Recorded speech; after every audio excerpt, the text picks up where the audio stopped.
Attorney Ricky Tumutorgo, nagtataguyod ng katotohanan, nakikipaglaban para sa bayan.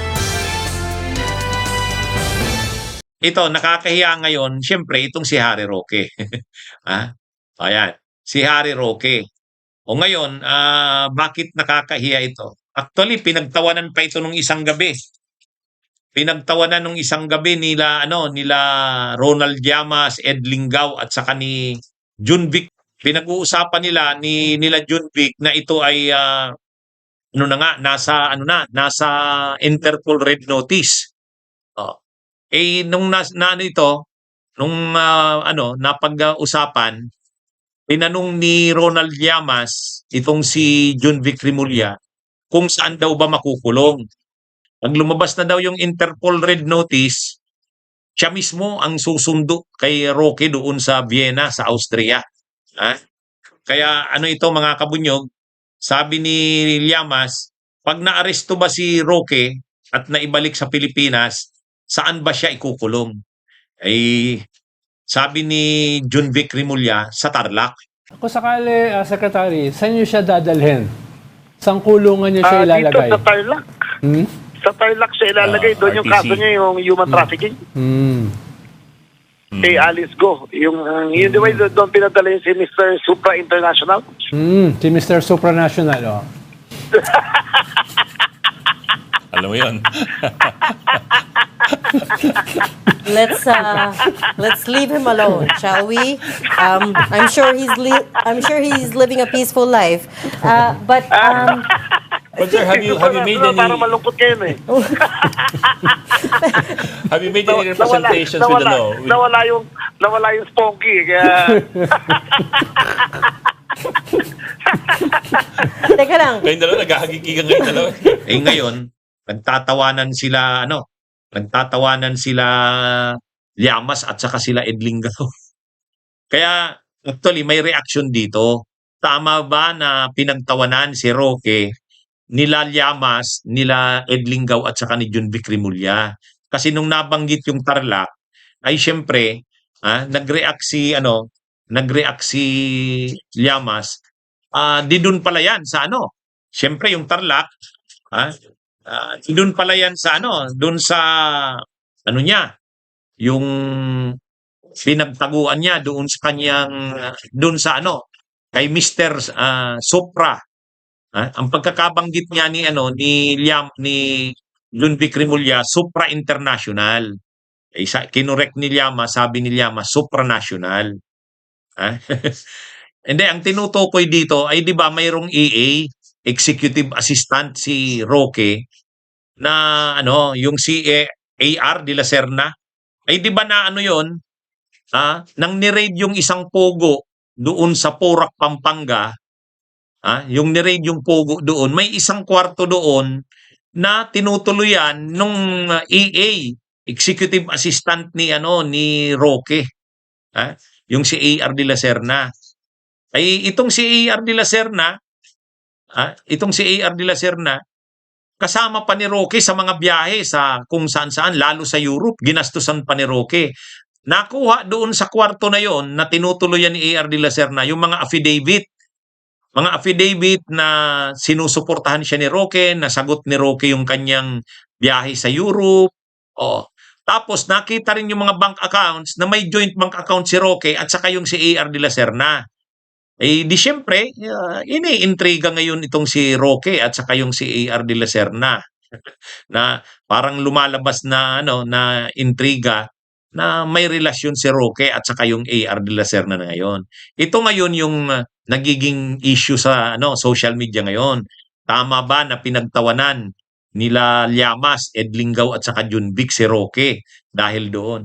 Dahil sa totoo lang naman, sa totoo lang naman, talaga naman kasi, kumbaga, ang issue talaga kasi doon, unang-una, ito kasing si Roque, mga kontrobersyal naman kasi yung pinagagawa niya.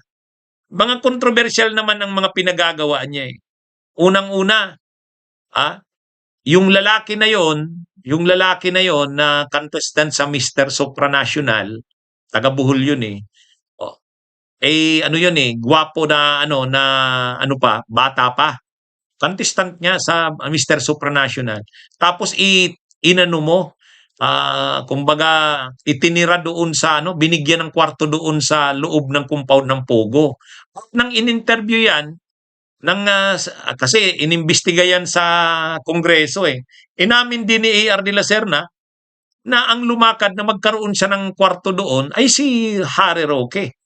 Tapos may mga may mga affidavit pa na sinagot ni Roque yung biyahe niya sa Europe. Tapos ang paliwanag lang ni Roque dahil kailangan niya daw na nag-a-assist sa kanya kasi may sakit siya o kaya sinasama niya daw yung si A.R. de la Serna. Di siyempre hindi maiwasan na pag-usapan ng mga tao tungkol si kay Roque. Ngayon yun yung pinagtatawanan nila Llamas at saka ni Ed Lingao at ni John Vic Rimulya. Kaya lang siyempre may mga netizens na nagre-react na dapat daw hindi pinagtawanan yon. So you talked to him, sir? When was this? A few days ago. Oy, bago-bago lang. Few days ago lang. Oh, Kumusta okay. kwentuhan niyo? Bati na kayo, sir. Hindi mo kami mag-away niyan. Magkaibigan talaga kami niyan. Ginugupitan yung buhok niya noon Hindi mo nakita yung ginugupitan yung buhok niya. Paborito ni Harry, nagupitan yung buhok ni Secretary. I don't know what that means, but okay.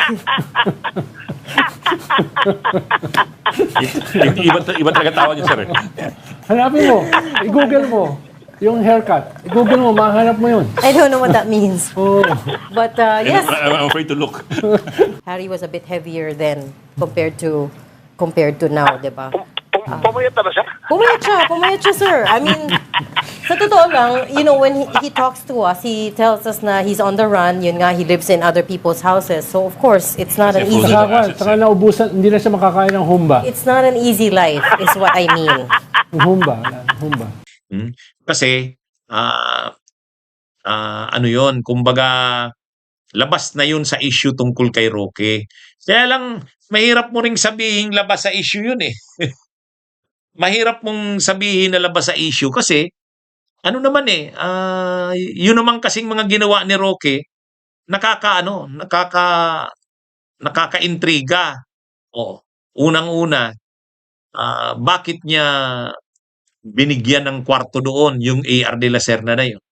Bakit niya ito sinasagot ang mga biyahe? Kumbaga, special yun. At ito pa, may mga bank record, bank account si Roque at yung asawa niya, hawak ni de la Serna. Nakuha din yan doon sa kwarto na yun. Kaya nga ang lumalabas dito, hindi totoo yung sinasabi ni Roque na hindi malalim ang involvement niya sa mga illegal na pogo. Kasi nagawa niya nga na bigyan ng kwarto doon, lakarin na magkaroon ng kwarto doon itong si A.R. de la Serna. At tumutulong siya doon sa paglalakad ng permit kasi hindi na-a-approvean yung permit nung pogo. Sinamahan niya si Cassandra Leong. Tapos, mayroon siyang bahay, bagamat nakapangalan sa korporasyon yon ng kanyang asawa at saka sa kanya, pero yung bahay na yon na pinaparintahan doon sa Baguio o sa Benguet ba yon, ni-raid ng mga authorities, may nahuli doon ng mga foreign nationals na sangkot din sa illegal na pogo. Doon na naman yan sa bahay ni Roque. Kaya talaga, maraming ebidensya kay Roque. Maraming ebidensya kay Roque. At ngayon, pero siyempre, ang nakakuha ng isang malaking atensyon doon, yun na nga, yung tungkol doon kay A.R. de la Serna na binigyan ng kwarto doon sa loob ng pogo at may mga dokumento na nag-uugnay kay Roque na inamin naman nila Roque at saka ni A.R. de la Serna na sinagot nga ni Roque ang mga biyahe nito sa Europe, kasama niya ito sa mga biyahe, pero ang paliwanag ni Roque, may sakit daw kasi siya. Anyway, kaya lang, yun na nga, ang issue kasi doon, kaya nagre-react kila Llamas, Ed Lingao at saka kay John Vic Rimulya kasi natatawa sila habang pinag-uusapan si Roque. Anyway, ayan mga kabunyog, mga kababayan, si Roque nag-live kanina pinanood ko yung live niya, hindi daw totoo na may Interpol red notice na siya. Actually, ang sabi naman ni John Vic Rimulya, may lalabas na. Lalabas na. Hindi pa naman sinabi ni ni John Vic. Ang sabi ni John Vic, nag-apply, nag-ano na ang Pilipinas, kinumply na yung mga hinihingi ng Interpol, lalabas na ang Interpol red notice. At kung lumabas man ang Interpol red notice para kay Roque, siya mismo ang susundo. Yun.